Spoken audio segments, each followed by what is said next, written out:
The next things that I'm going to get into are parts by mass. And so that's good.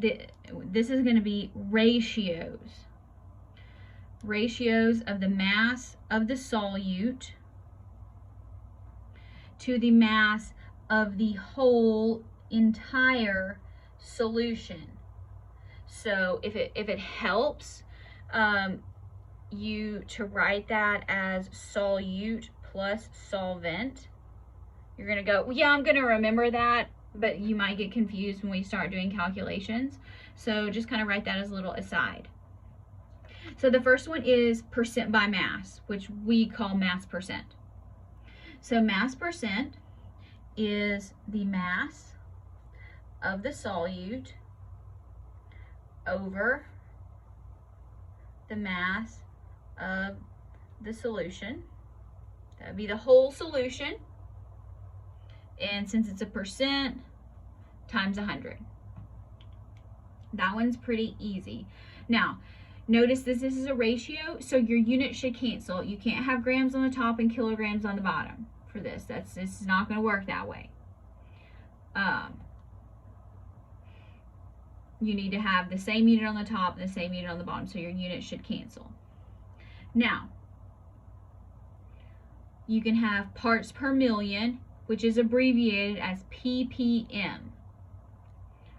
Now, sticking with the mass percent kind of concept, you have mass of the solute over mass of the solution in equal units here, and then a million is 10 to the 6th. Now, you can also integrate this million into the masses that you use. So just pick one that you like and stick with it. You know, you don't have to know or memorize, all of these. So you can say, well, if I know my solute, you can do that. So what would be a tiny amount of solute? So what's 10 to the negative 6? If anybody remembers that prefix. Probably not, but it's micro. So you can do micrograms of solute per grams of solution if you want to. Or you can go the other way and put your 10 to the 6th in the denominator, and you can say grams of solute per 10 to the 6th grams of the solution. So there's going to be a million in here. So remember, micrograms here means 10 to the negative 6th. So million, look for 10 to the 6th, somewhere around there. Billion, very similar. So we can start with mass of solute over mass of solution. And only instead of 10 to the 6th, we're going to multiply by a billion, which is 10 to the 9th. Similar concept. I like this way. This way is easy to remember. In practice, it's going to be easier when you're measuring things to your solute. It's going to be a tiny amount. So you may be measuring it in nanograms. Remember nanograms, that would be 10 to the negative 9th of the solute per gram of the whole solution. Or if you're dealing with a very large amount of solution and you're measuring, you can do grams of solute per 10 to the 9th grams of solution. So if you have a huge amount of solution and you can figure out the grams, you can work that way. So this is the easiest one to remember. This is the one you'll encounter most practically. Mass percent's always the same way, doesn't matter. Times 100. These you might get into if you're working in, like a large industry kind of situation. But generally, if you're going to be doing analysis, this, maybe that. All right, let's do the same thing now, only we're going to do it with parts by volume. So it's also a ratio, but instead of using mass, we're going to be doing volume. So these are going to be like liquids and liquids. So that's going to be the volume of your solute, so that would be your liquid that's in less amount, to the volume of the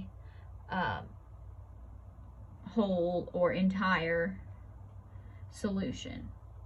So again, make it easier and say that's going to be solute plus solvent.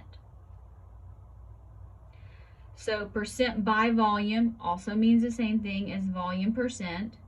This is kind of how you're going to indicate it, volume and a percent sign. So that's going to be your volume. Everywhere we had mass in the mass calculations, we're going to put volume now. That would be your volume of your solute over your volume of your solvent times 100. Not hard. So volume percent. You may occasionally see like V percent, just like over in mass you might see M percent. Okay, so when we get into parts per million and billion, there's only 2 options here, so that makes it a little bit easier. So again, units need to be the same here. Liters and liters, milliliters, milliliters, whatever. There. So the first way is, again, using the same units. So volume of the solute, so let's say it's in milliliters, it could be in liters, whatever, over the volume of your solution. Not solid, this is solution. Solution.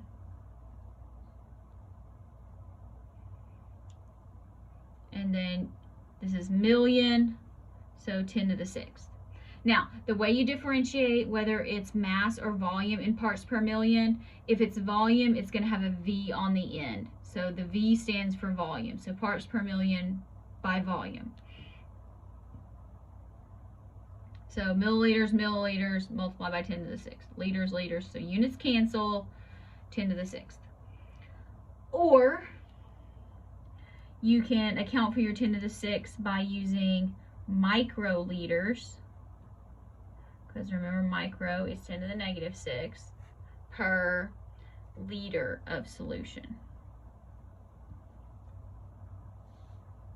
Same thing with parts per billion by volume. So parts per billion, V is for volume. So you can use the same units, volume solute over volume of solution. And then we're going to use our 10 to the 9th, which is a billion. Or you can say nanoliters of solute over liters of solvent. So remember, nano, 10 to the negative 9th. So that's where you're accounting for your billion there. Now, the book does not talk about this, but I think it's important when you're talking about concentration is talk about the proof of something. So what do we think of when we hear something proof? If you should say liquor, you are correct. So proof is 2 times the volume percent. And you can say of alcohol. So if you have something, I think most whiskeys and vodkas are somewhere around 80 proof. So 80 divided by 2 is 40. So they would be 40% alcohol by volume. If you look on any sort of alcoholic beverage, which I'm not advocating, it's just a good example, it's going to say somewhere on there, you know, alcohol by volume, something percent alcohol by volume. It'll show that on any type of alcohol really. And then if you want the proof, you just multiply 2 times that.